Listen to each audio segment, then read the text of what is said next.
Hey, so how does damage work in this game? So your attacks have a motion value. Motion value? Like running? And then you should also see what the HZV is. H said And then what? you also have sharpness, which depends on level of sharpness. Wait, hold on. Red, orange, yellow, What? green, blue, white. Why are you multiplying?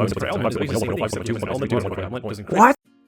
Hello, hunters. Drew here with another explanation of Monster Hunter mechanics.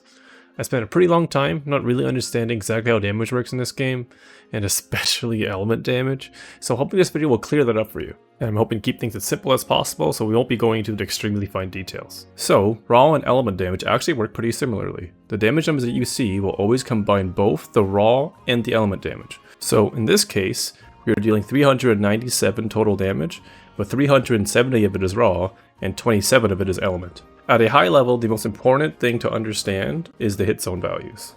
In your hunter's notes, you will find physiology for each monster. This will show you the hit zone values when attacking that monster. These numbers indicate the percentage of your damage the monster will take for a given body part. For example, if you're doing severing damage, and you deal 100 damage to the Great Baggy's head, you will deal 75% of that, so you will deal 75 damage. For element, it is the same, so if it says 40 fire, you will apply 40% of your fire damage. The most important part is that if it's at 0, you will not apply any element damage at all. So, if you were to strike a Great Baggy with an ice weapon, you would deal your raw damage, but 0 ice damage, since the ice hit zone is 0. It is not like other RPGs where the element weapon always gives you some benefit. In Monster Hunter, element is meant to be used to target weaknesses. Okay, let's get into the details for raw damage. There are a number of things to consider. The type of attack you are doing has a modifier on it called a motion value. This is just a value that distinguishes a different amount of damage each of your attacks will do.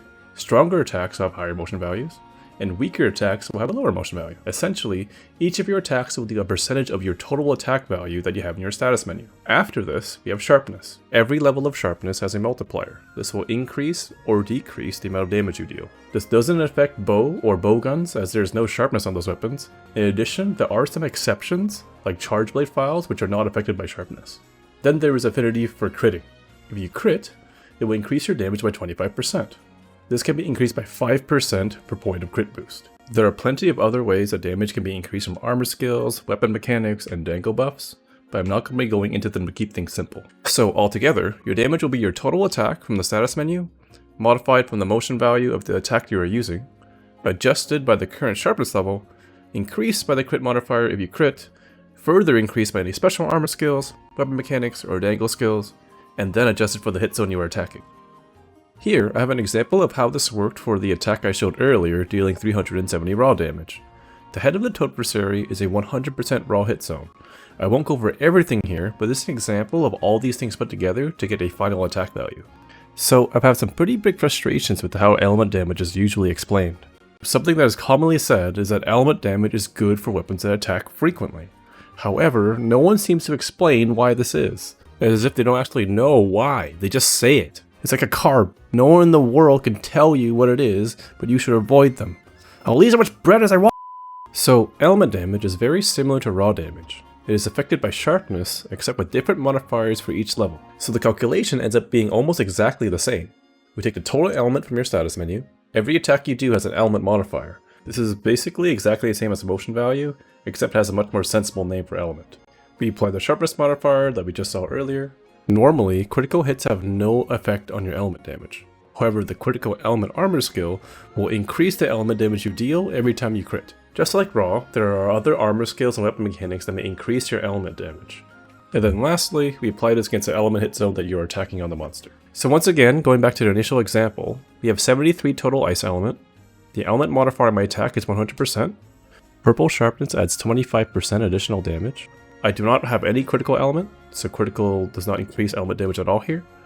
And the element hit zone of Toadversary is 30%. All of together makes for 27 ice damage. So the reason why weapons that attack frequently tend to be good for element is because of the element modifier. This modifier usually does not scale the same as the attack's motion value.